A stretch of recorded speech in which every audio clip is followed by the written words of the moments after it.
Graças a Deus. Então, pegou aqui de surpresa, né? Mas tudo bem, gente. Ó, estamos começando mais um programa, Almoço com Deus. É um culto, na verdade. É a leitura da palavra, o estudo da Bíblia Sagrada. E já fazemos isso há muitos anos. Há mais de 15 anos estamos trabalhando sempre com a leitura da palavra, que nos dá, que traz para a gente riqueza de conhecimento espiritual, para que possamos, então, desenvolver mais ainda a nossa fé. É natural, pastor Douglas, que quanto mais a pessoa conhece a palavra, mais a sua fé aumenta ou não? Aumenta a intimidade com Deus, né? Porque a fé ela vem de Deus, né? Então, alguns que podem estar ouvindo pode falar assim: a fé não aumenta, ela já vem de Deus. Sim, mas aumenta o conhecimento da fé. Vou dar um grande exemplo. O senhor compra um Tesla, né? É isso o nome desse carro novo, né? Do Elon Musk, né? Do Tesla. Aí o senhor entra no carro e te ensinaram que ele aciona pela voz. Só vai, Tesla, liga. Tesla, desliga. Aí depois você vai saber que ele pode te ajudar em 1000 outras coisas. Que ele tem uma autonomia maior, se faz isso lendo o manual. A mesma coisa é a fé.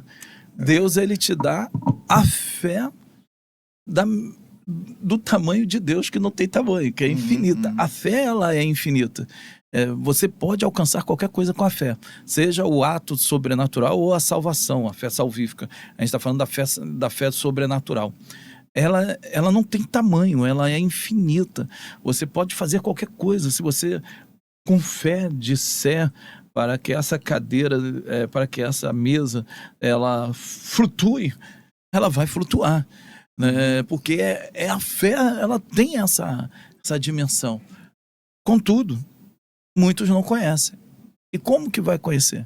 Meditando dia após dia nas Santas Escrituras. E aí, então, é o que humanamente nós falamos, aumentou a fé. Na verdade, o que aumentou foi o conhecimento da fé, o conhecimento de Deus, daquilo que ele é capaz de realizar. Tem uma passagem na Bíblia que o jovem, né, ele pede ao Senhor Jesus que aumente a sua fé. Em dado momento ele fala: Senhor, aumenta-nos a fé. E Jesus falou o seguinte: olha, eu não vi em Israel ainda alguém com a fé que esse homem tem. Quando ele pede a Deus que aumente a sua fé, ele está crendo que a fé de fato pode produzir um grande resultado. E a gente tem observado aqui na leitura da palavra, pastor Douglas, que tantos milagres acontecem, né? Aconteceram no passado, e o mesmo Deus que operava no passado é o Deus do presente e é também o Deus do futuro. Bom, vamos trazer aqui hoje para vocês, gente, o Almoço com Deus está começando. Hoje vamos trazer para vocês o livro de Isaías, no capítulo 38, que vai falar da doença de Ezequias e a sua cura maravilhosa. Esse é o texto aqui, é o preâmbulo, né, o título da mensagem que vamos trazer para você. Prepare a sua Bíblia, você que tem acesso, pegue a sua Bíblia em mãos agora. Vamos acompanhar juntos, mantenha a sua Bíblia aberta, porque haverá assim, comentários da parte do pastor Douglas, alguns comentários meus também do bispo Edir Macedo, que na sua Bíblia comentada deixa para a gente algumas orientações e que eu vou lê-las também. E você pode ainda preparar um copo com água aí, como o meu está aqui, ó, porque ao final dessa live nós vamos fazer uma oração por você e vamos também consagrar a água. E se você quiser tiver um pouco mais de ousadia, pegue o pão, pegue um pedaço de pão, ou um pão francês, um pão, enfim, tem vários nomes, francês aqui no Rio de Janeiro, mas carequinha, tem cacetinho, né? Tem vários. Pega um pão e você pode colocar aí à sua frente, que no final nós vamos orar para consagrar, e ao comer do pão e beber da água, você receberá a bênção do nosso Deus. Para iniciar, pastor Douglas, queria pedir ao senhor para iniciar a nossa live, orando para Deus iluminar a nossa mente, nosso entendimento, e que o Senhor Jesus aceite as nossas vidas aqui, pregando a sua palavra. Senhor Deus e Pai, nós pedimos a Ti, Senhor, que o Teu Santo Espírito venha nos usar, Sim, que o Senhor venha perdoar os nossos pecados, tanto em pensamentos, fala como atos, e que sim, esses Senhor. pecados, meu Pai, não sejam barreiras, meu Pai, para entender a Sua santa palavra. E te peço, Senhor, que venha nos usar como Sua boca nesse mundo, meu Pai, Sim. nesse momento. Que possamos, meu Pai, clarificar a Sua santa palavra e trazer esperança a todos aqueles que ouvem. Em nome de Jesus Cristo, tomai, Senhor, a cada um de Sim, nós. Senhor. Amém e E amém. amém, Senhor. Jesus. Amém. Então vamos lá, pessoal. Carlinha na tela, o capítulo 38 do livro de Isaías. Vamos ler todo o capítulo. Se você acompanhar no nosso canal aí, todos os nossos estudos são capítulos inteiros, lidos e, de alguma forma, tentamos aqui bater um papo, conversar e esclarecer para vocês as dúvidas e passar essa fé que move montanhas, né? Ainda que seja pequena, pode ser do tamanho de um grão de mostarda, mas se tiver uma fé pura, limpa, sem mácula, sem nenhum tipo de dúvida, ela pode muito. Na verdade, pastor, o que prevalece realmente para que haja, de fato, uma manifestação verdadeira da fé é a ausência total de dúvida. Onde houver dúvida, a fé não habita. Vamos lá, Carlinha na tela, capítulo 38 de Isaías. Diz assim: naqueles dias, Ezequias adoeceu de uma enfermidade mortal. Falando aqui de Ezequias, que é o rei, é rei de Judá, né, pastor Douglas? É de Judá ou Israel? De Judá, né? Rei de Judá, ele adoece de uma enfermidade mortal. Nesse período, o profeta era o profeta Isaías. Então ele veio ao profeta Isaías, filho de Amós. Ele disse: assim diz o Senhor, né? Esse profeta veio até Ezequias e disse para Ezequias: assim diz o Senhor, põe em ordem a tua casa, porque morrerás e não viverás. Então, a mensagem que o profeta foi levar ao rei era essa: rei, acabou por você. Não é isso, Carlinhos? Põe em ordem a tua casa, porque você vai morrer e não vai viver mais. Então, virou Ezequias o seu rosto para a parede e orou ao Senhor. E disse: ah, Senhor, peço-te, lembra-te agora de que andei diante de ti em verdade e com o coração perfeito, e fiz o que era reto aos teus olhos. E chorou Ezequias muitíssimo, chorou muitíssimo. Então veio a palavra do Senhor a Isaías, dizendo: vai e dize a Ezequias: assim diz o Senhor, o Deus de Davi, teu pai: ouvi a tua oração e vi as tuas lágrimas, eis que acrescentarei aos teus dias 15 anos e mais, e livrar-te-ei das mãos do rei da Síria, a ti e a esta cidade, e defenderei esta cidade. E isto te será da parte do Senhor, como sinal de que o Senhor cumprirá esta palavra que falou. Pastor Douglas, retomando um pouquinho do capítulo 37, o senhor pode fazer o comentário até chegar nesse ponto aqui? Sim, lembrando sim. por que Ezequias, depois de tantas lutas e vitórias, adoece. E como Deus então traz para ele o livramento, não somente dos inimigos, mas também da doença mortal. Bom, vamos nós então. O capítulo de número 37 mostra para nós o que Deus faz na vida daqueles que confiam. Vimos que ele estava exatamente a perigo, tinha sido ameaçado, uma nação poderosa, muito perigosa, cruel, estava indo em direção a Judá para poder destruir Judá. E ele é afrontado por um mensageiro do rei, e o rei, ele diz para ele que o Deus dele não seria capaz de os livrá-los, porque na verdade o Deus dele tinha entregue eles na mão dos seus inimigos. Tu vê que audácia. Ezequias, ele foi um homem exemplar nisso. Quando ele pega essa afronta, ele leva perante o altar, deixa no altar, e Deus dá o livramento e dá o escape.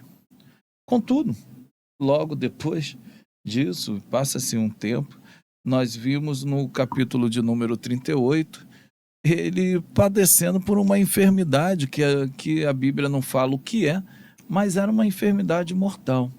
Esse homem que já havia confiado em Deus, que havia feito uma reforma, que havia reestabelecido o culto a Deus, agora ele está prestes a morrer sem ter nem mesmo um filho. E ele entristece em seu coração quando Isaías chega até ele e fala: olha, tu vai morrer. E então ele ora a Deus, chora muito, ora ao Senhor e pede a Deus mais um tempo. Isaías retorna e dá a ele, então, Deus dá a ele, através do seu profeta, falando através do seu profeta, mais 15 anos para que pudesse, então, reestabelecer as promessas de Deus na vida dele. O que é interessante, que eu noto nesse texto, é um texto muito devocional, né, porque ele só fala da oração, e depois a gente vai ver o louvor de gratidão na segunda parte, é que a vida não é um passeio no parquinho, né? Ela é assim, é um problema, termina, já vem outro, já vem outra dificuldade, já vem outra barreira. Deus, ele quer que tu seja forte e corajoso. Quando Deus te chama para algo, ele diz lá para Josué, né? Ser tu forte e corajoso. Não basta apenas acreditar, tem que ser forte e corajoso no meio do processo. E o rei Ezequias, ele demonstra isso, que ele era forte, ele era corajoso. Muitas das vezes, né, tem uma frase, né, que é uma frase bem conhecida, eu li, era nos artigos, até mesmo que o Bispo Macedo fazia há muito tempo atrás, né? Eu achei interessante, engraçado, que eu vi naquele jornal que a IURD distribui, né? Do limão à limonada. Ele escrevia, né, sobre isso. E às vezes na vida é isso, né? Você está orando a Deus, acaba um grande problema, você estava passando fome, passando necessidade, aí Deus vai e te envia trocentas dúzias de limão. Aí tu fala: Senhor, o que eu vou fazer com esse bendito limão? Né? Deus já te deu uma instrumentalidade, faça limonada, adoce ela e bote para vender, que você agora terá o recurso. A vida da gente é dessa maneira. Ou nós aprendemos a confiar totalmente em Deus mediante as adversidades, ou nós iremos sucumbir em meio às adversidades. Ele tinha uma opção de aceitar e ponto. Mas não, ele não aceitou, bispo. Ele teve aquela atitude, viu que aquilo era algo que estava atrapalhando a promessa de Deus na vida dele, e naquele momento, então, ele ora a Deus, ele clama a Deus, e Deus ouve a oração desse servo dele mais uma vez, e responde com um grande milagre. Tem um comentário aqui do Bispo Macedo, na Bíblia comentada dele, eu vou ler para você também, já complementando o que o pastor Douglas falou. Ao receber a notícia de que morreria, o rei Ezequias imediatamente recusou aquela situação, né? Recusou aquela situação. Ele reagiu. Além de carregar a dor de ter a vida encurtada, ele sofria por não ter filhos, o que significa que Ezequias não teria herdeiros para assumir o trono de Judá após a sua morte. Portanto, a promessa de que Davi teria um trono perpétuo não se cumpriria. Por isso, sua oração sincera e sua vida íntegra diante de Deus expressaram um profundo grito de injustiça e revolta interior. Na vida pessoal e na administração do reino, não havia nada que reprovasse Ezequias. Por isso, ele teve coragem para orar dessa forma. Isso ensina que a obediência dá respaldo à fé e torna a pessoa intrépida. Assim como o Todo-Poderoso atendeu ao pedido de Ezequias, ele atende prontamente àquele que o busca, transformando qualquer situação, por mais difícil e irreversível que possa parecer. Eu sempre entendi nessa passagem aqui, pastor Lucas, o seguinte: quando Ezequias ele se volta para Deus, ele está na sua cama, no seu leito, ele se volta para a parede e ora a Deus e apresenta as suas qualidades. A gente, peraí, que qualidades temos nós para apresentar a Deus? Foi tudo que ele pôde esboçar. Claro, como um homem pecador, também, ele reconhecia e também procurou viver uma vida de retidão perante Deus. E Deus reconheceu que, de fato, ele tinha qualidades, tinha virtudes, né? Tinha virtudes. E então ele dá ordens ao profeta Isaías que volte até lá e diz: não, eu vou ouvir a oração. Aí eu vou entender também, o senhor vai corroborar comigo, com certeza, que Deus então ele vai usar de plena misericórdia para poder atender a oração de Ezequias, né? Exato, porque fé é fidelidade, né? Eu já até expliquei isso outras vezes. A palavra fé, tanto em grego como no hebraico, ela indica fidelidade. Então, quando você fala assim, eu tenho fé, você está dizendo, eu ando em caminho de fidelidade com Deus, que é diferente da crença, né? Que tem gente que tem aquela crença, acredita, né? Mas é interessante saber que Deus, ele está sempre pronto a atender a oração. Eu dei um sorriso aqui porque uma das coisas que os alunos ficam muito perturbados quando a gente está dando aula é do endemoniado, né, que pede a Jesus para que o espírito vá para os corpos. Para os porcos. Aí eles falam, mas por que Jesus atendeu? Eu falei, rapaz, eu não sei te explicar o porquê que Jesus atendeu. Mas isso para mim é um alento, porque se Jesus ouviu a oração do capeta, vai ouvir a tua e a minha também. Então, Deus, ele é um Deus de misericórdia. Ele não vai atender nunca porque você merece, porque Deus, ele é perfeito. Se ele nos julgar segundo o seu padrão de retidão, nós vamos estar sempre em falta. Mas, contudo, quando nós apresentamos a Deus e falamos, Senhor, eu tenho lutado, Senhor, para andar nos seus caminhos. Eu tenho lutado, Senhor, para tentar ser perfeito. Sei que não sou, mas eu tenho andado com retidão. Eu sei que a minha justiça não se compara à tua. Senhor, age com misericórdia. E assim acontece. Aconteceu algo comigo, né? Que foi até o meu filho, né? Ele saiu e eu notei que tinha alguma coisa de errado. E eu botei o meu joelho no chão e fiz assim: Deus, sei que sou pecador, mas tenho procurado fazer a sua obra incansavelmente. Se o meu filho saiu para fazer algo que te desabone, traz ele de volta, não importa como. Dentro distante toca a campainha, que ele voltou porque os carros deu os problemas lá, teve uma batida e ele não conseguiu ir para onde que ele estava indo. Não foi porque eu sou bom, mas foi porque Deus atendeu. E Deus, ele quer que tu fale com ele como um filho fala com o pai. Exatamente. Ele não quer, ele não quer aquela Senhor, meu Deus e meu pai. Não, ele quer assim, pai, olha só, isso aqui tá difícil. Eu não estou aguentando mais, eu não estou suportando. É igual Ezequias virou para o lado, Senhor, eu tenho buscado, eu tenho feito. Né? E o Senhor abreveia a minha vida nem um filho. Eu tenho, como é que fica? Qual era a promessa? A promessa, ele era descendente de Davi. A promessa era que os descendentes de Davi sempre tivessem um sucessor. Uhum. E se Ezequias morresse naquele momento, essa promessa estava acabada. E Deus não é filho do homem para que minta. Ele não mente. Então, se Deus prometeu, vai acontecer. E é assim que nós temos de colocar a nossa fé. Eu toda vez que eu oro sobre a vida de alguém que está enfermo, eu não duvido que aquela pessoa receberá a cura. Porque a palavra de Deus, ela fala, colocai as mãos sobre os enfermos e eles serão curados. Uhum. Ele não fala, coloque a mão sobre os enfermos para ver se eles serão curados. Não. Então eu vou na palavra. Deus manda aí na palavra. Eis que eu te dou autoridade para expulsar demônios. O demônio manifestou, eu coloco a mão e expulso ele em nome de Jesus.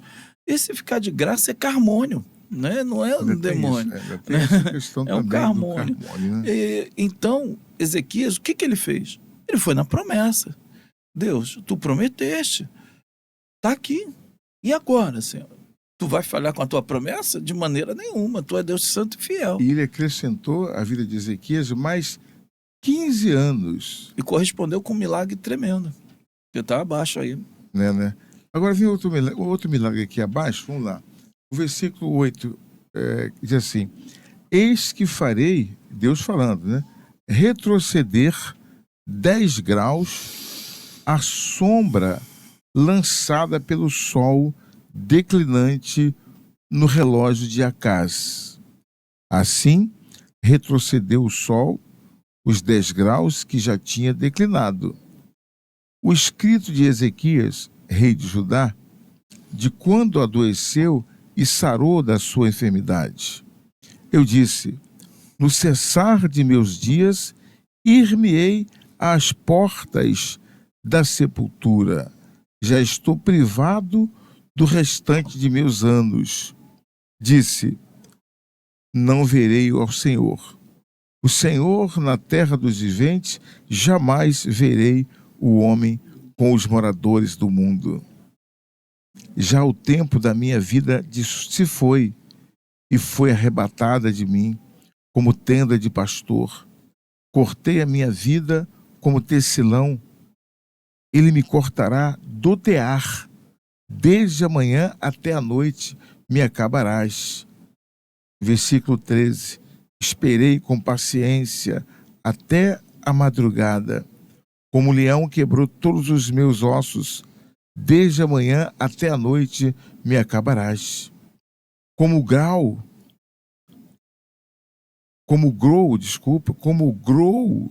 ou a andorinha, assim eu chiureava e gemia como a pomba, alçava os meus olhos ao alto. Ó Senhor, ando oprimido, fica por meu fiador. Fica por meu fiador. Que direi? Como me prometeu assim, o fez. Assim passarei mansamente por todos os meus anos, por causa da amargura da minha alma. Senhor, por estas coisas se vive, e em todas elas está a vida do meu espírito. Portanto, cura-me e faze-me viver. Parei aqui um pouquinho, vamos falar um pouco mais sobre isso aqui, pastor Douglas, né? O que é que eu dei um pouco mais? O 17? Pode ler. Né?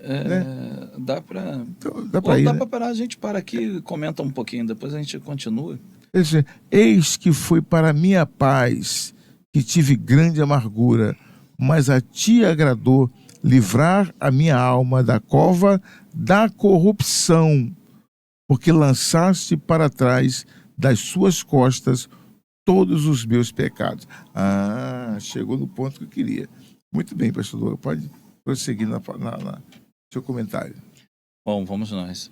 Esse texto ele é muito bonito, né? Porque é um louvor de um homem que teve os seus pecados perdoados. Porque ele enxergou que Deus, pelo ato de perdoar o pecado dele, acaba então a trazê-lo de novo dos mortos.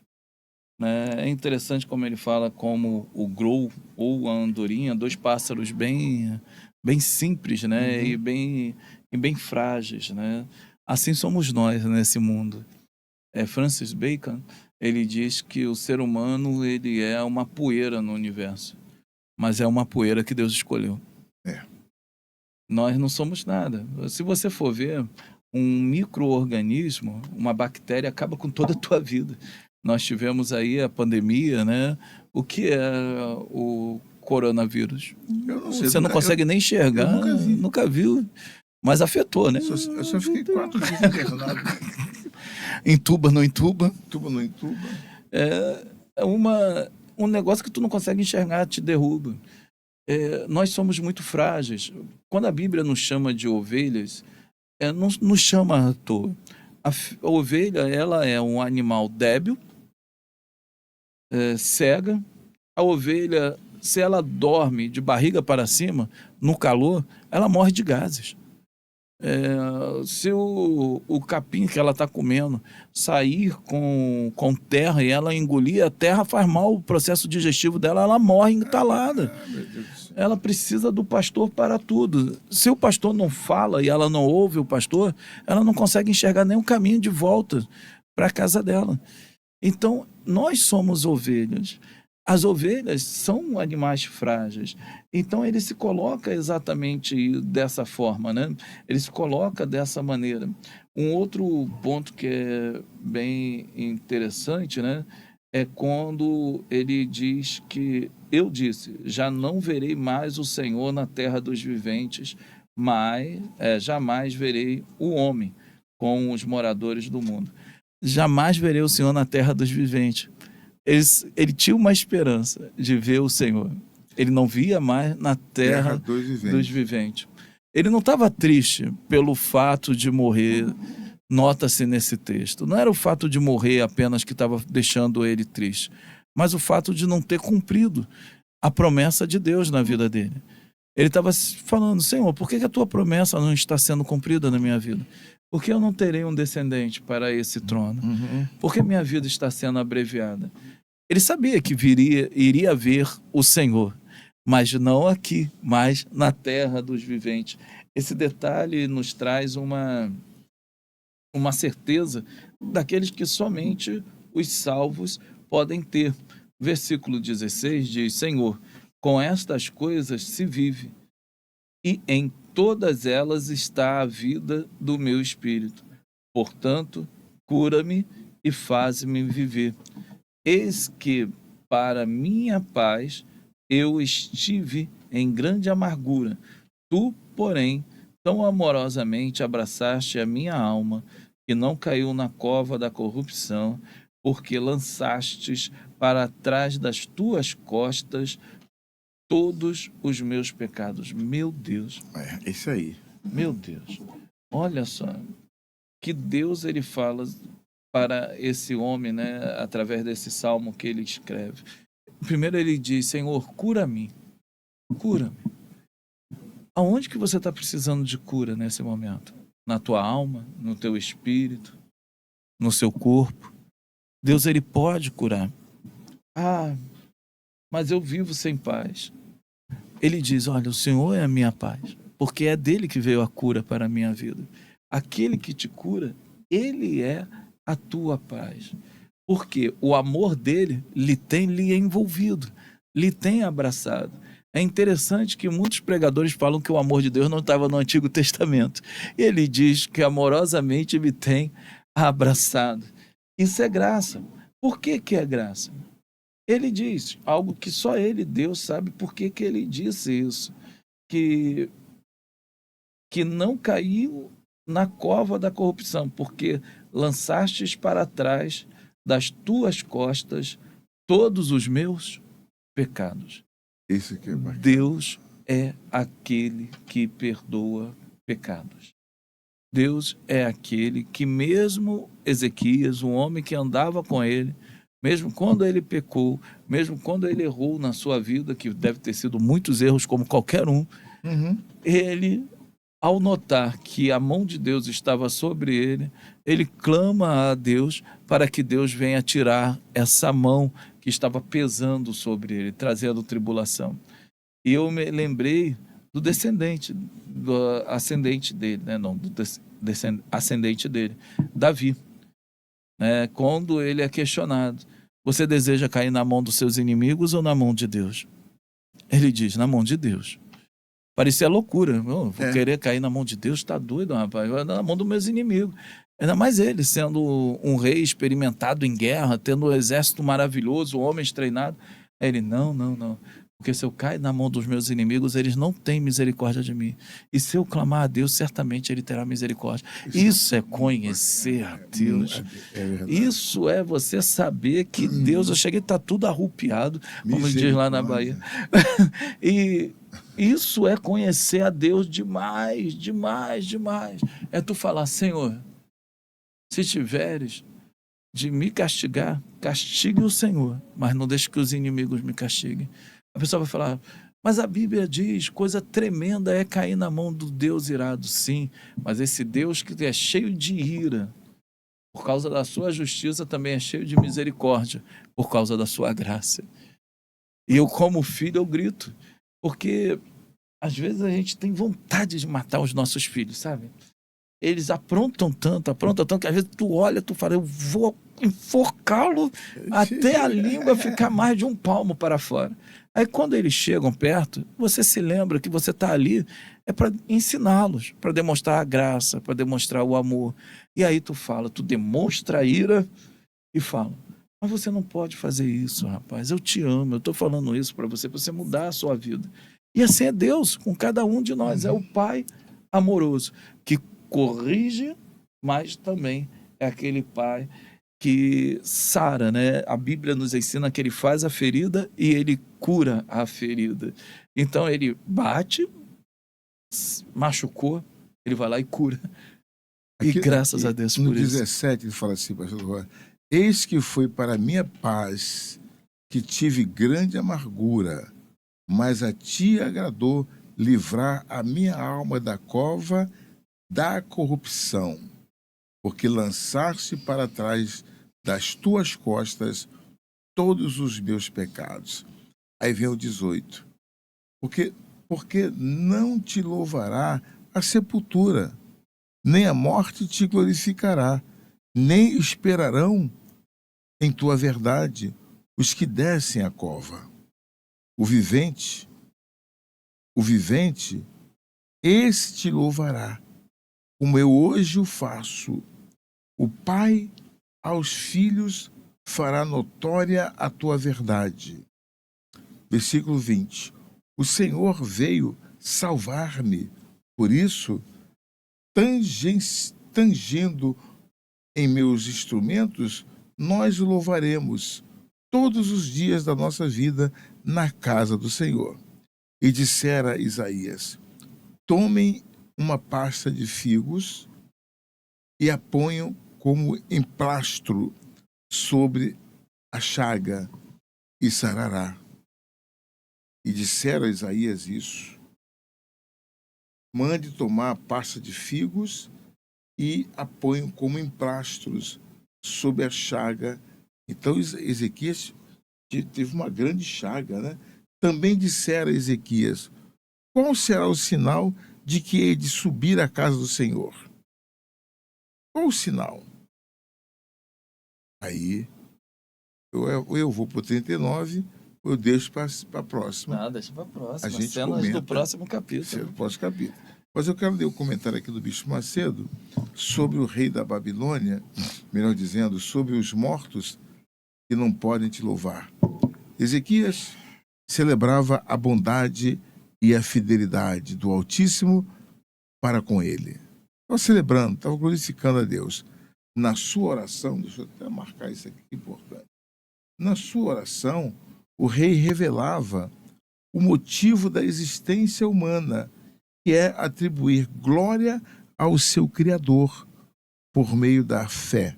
Assim, é um privilégio testemunhar com a vida e com as vitórias a grandeza de Deus, pois os mortos não pode fazer isto. Portanto, aqueles que estão enfrentando lutas precisam fazer do limão uma limonada. Está aqui.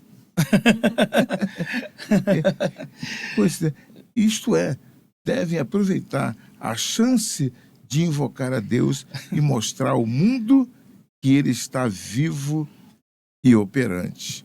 Então, chegamos ao final da leitura de hoje, dessa palavra, né, do livro de Ezequias 38, e eu estou ansioso para ler o 39, porque eu sei que no 39 acontece algo assim que a gente tem que pensar muito a nosso respeito.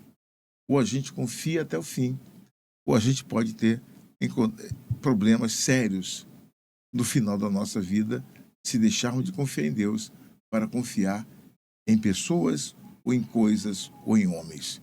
Atento estarei sobre isso. Pastor Douglas. Eu queria falar um pouquinho sobre os mortos. Sim. A Bíblia fala em Hebreus capítulo 9, lá no finalzinho, né, que depois da morte é dado o juízo, né? Então, quando uma pessoa morre, automaticamente essa pessoa ela vai ser julgada. A palavra de Deus, ela diz em Mateus 22:32, eu sou Deus de Abraão, o Deus de Isaque e de Jacó. Ele não é Deus de mortos, mas de vivos. Fala que o Deus é Deus de vivos. Ele não é Deus de mortos. Quando falamos concernente a isso, podemos também ligar ao Salmo 146, verso 4. Quando o espírito deles se vai, eles voltam ao pó. Naquele mesmo dia, acabam-se os seus planos. Uau. Não tem planos para quem está morto. Morreu, acabou. Eclesiastes capítulo 9, do versículo 5 ao versículo 6. Pois os vivos sabem que morrerão, mas os mortos nada sabem. Para eles não haverá mais recompensa, e já não se tem lembrança deles. Para eles o amor, o ódio e a inveja há muito desapareceram. Nunca mais terão parte em nada do que acontece debaixo do sol. Não há. Gente, morreu, acabou. A morte é o fim para essas pessoas. Não tem, a pessoa não vai voltar, a pessoa não vai te dizer nada. A pessoa não terá a chance nem mesmo de louvar a Deus se morrer distante do Senhor. A Bíblia, ela afirma isso categoricamente. Salmos número 115, verso de número 17. Os mortos não louvarão o Senhor, tampouco nenhum dos que descem em silêncio. Irmãos, você só tem uma chance na tua vida, que é agora de voltar para Jesus, que é agora de aceitá-lo como Salvador e de salvar a tua alma. Depois da morte, é você e Deus e nada mais. Porque nesse momento nós temos direito à ressurreição, né? A ressurreição da nossa alma, né? Porque nós temos um corpo onde que habita uma alma. Na verdade, a alma usa este corpo que nós temos aqui, né? Mas a nossa alma não morre. A alma não morrerá. Apesar de o corpo ser lançado na sepultura e tudo mais ali, aquele corpo que vai se deteriorar, mas a alma continua viva para ser revestida. E Pastor Douglas, eu quero pontuar a questão daquele ladrão da cruz. E ele, quando ele apela para Jesus, para que considere, né, que ele estivesse com ele, ou seja, quando ele pede para que Jesus o tenha, Senhor, eu quero estar contigo, lembra de mim quando estiveres no paraíso. E Jesus fala assim para ele, olha, hoje mesmo você vai estar comigo. Ou seja, outro dia eu fui a um sepultamento de um amigo e eu dizia isso, a gente vira a chave, né? Os que estão em Cristo não morrem. Quem está em Cristo não morre, nunca viverá eternamente. É só uma mudança de fase. Você passa de uma fase para outra fase.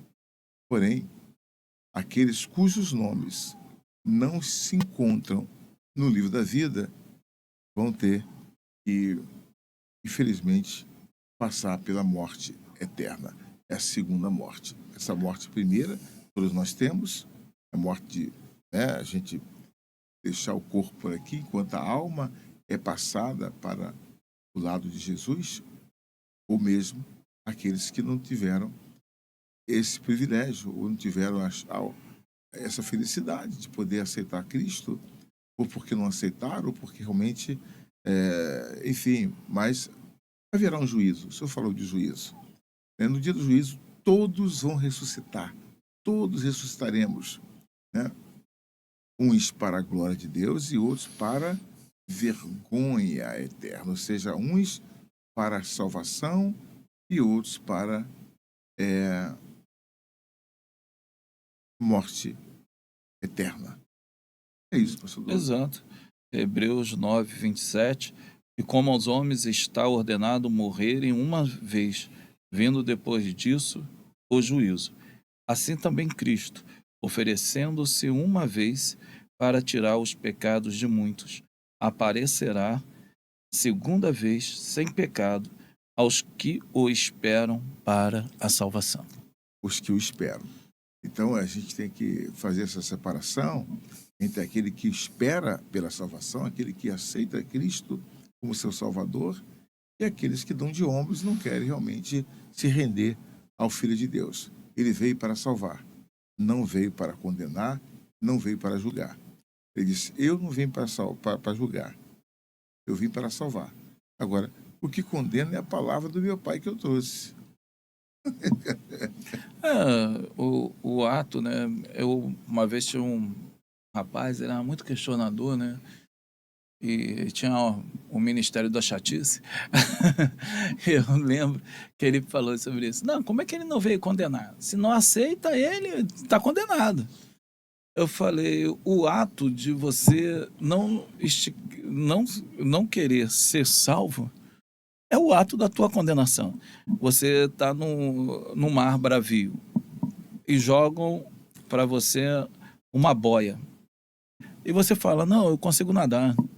Eu vou por minha conta. Aquela boia foi a pedra de tropeço que te condenou. Porque não, recolhe a boia aí, porque a gente vai jogar para outro. Porque aquele dali não quer pegar, não. Ele disse que nada até lá. Aí ficou cansado, afundou, morreu. Quem é que te condenou? A boia. Que na verdade foi você mesmo, com a tua atitude de não aceitar aquela salvação. Então, quando Jesus Cristo fala que não veio condenar o mundo, veio salvar, a própria salvação manifesta em Cristo Jesus já é a condenação. Aqui está a boia. Aceite essa. Aqui está o manual de salvação. Você que está assistindo essa nossa palestra, nossa conversa aqui, eu e o pastor Douglas estamos aqui. Não sei se você está nos vendo pela primeira vez, em que ano você está nos vendo. Espero que você tenha captado essa informação. Nem sabemos se estamos aqui. Nem sabemos se estamos aqui ainda, mas eu sei que eu estou. Eu vou estar porque eu estou aqui. Ainda que eu morra, viverei. Viverei. É por aí, irmãos. É um papo de doido danado essa, mas é a verdade. Mesmo mortos, nós viveremos. Tanto é que a gente está aqui falando. Porque nem sempre aquele que vive está vivo. Porque muitas das vezes aqueles que pensam que estão vivos estão mortos. E os que estão... E aqueles que morreram nesse mundo, na verdade, estão vivos. Morreram para o mundo. Aquele que perde a vida, né, por amor do Evangelho, por amor de Jesus, salva lá. Mas aquele que tentar agora segurar a sua vida... Aquele que tentar salvar, já era. Já era. Então, chegamos ao final, gente. Vamos orar, então. Prepara aí o seu copo com água, prepara o seu pão, porque é momento de oração. Oremos. Senhor, nosso Deus e Pai, em nome de Jesus, na Tua presença estamos, meu Pai, nesse momento. Elevamos nossos pensamentos agora ao Senhor, que habita nos altos céus, o Senhor que Criador de todas as coisas, meu Pai, e a tua glória certamente habita em todos os lugares, não importa onde essa pessoa esteja agora nos acompanhando, assistindo, meu Deus, em qualquer país, em qualquer lugar do mundo, a tua glória chega a esta criatura, para levar a ela esta oportunidade de salvação, para salvá-la, para curar das suas doenças, para, por sinal, apresentar-se a Ti. Pelo Teu amor, meu Pai, um amor que o Senhor tem, sempre teve por todos nós, venha atrair esta pessoa que está agora nos acompanhando também, assim como o Senhor nos atraiu com o Teu amor. Peço que o Senhor venha também atrair este homem, esta mulher, essa jovem, este jovem, que todos venham encontrar esse encontro real e verdadeiro contigo, meu Pai. Quanto ao mal, quanto ao inimigo das nossas almas, eu peço ao Senhor que o repreenda, que não deixe fazer ninho na mente, no coração de nenhuma dessas pessoas. Saia dessa vida agora. Nós ordenamos pela fé, pela autoridade que temos, que todo mal, tudo que não provém do Senhor, saia da mente, saia do corpo, saia desta vida, para que a luz do Senhor venha entrar nesta pessoa. Abre, Senhor, o entendimento dela, dê a ela a sabedoria para compreender a Tua palavra. E uma vez aceitando o Senhor, o Salvador da sua alma, a Jesus Cristo, ela possa alcançar a eternidade contigo. Aleluia. Que haja salvação neste momento, que haja conversão nesta hora, que haja libertação e cura para a Tua glória. Na Tua presença ainda estamos, meu Pai. Pedimos ao Senhor que consagre estas águas, este copo com água. Levante seu copo com água agora também, você que o tem, e levante também o seu pão. Em nome de Jesus, seja abençoado o vosso pão e seja abençoada a vossa água. E que ao beber dela, seja você visitado pelo Senhor em todo o teu ser, para a cura e libertação de todo o mal. Em nome de Jesus, se você crê, diga amém, diga graças a Deus. Beba da sua água e coma agora também do seu pão.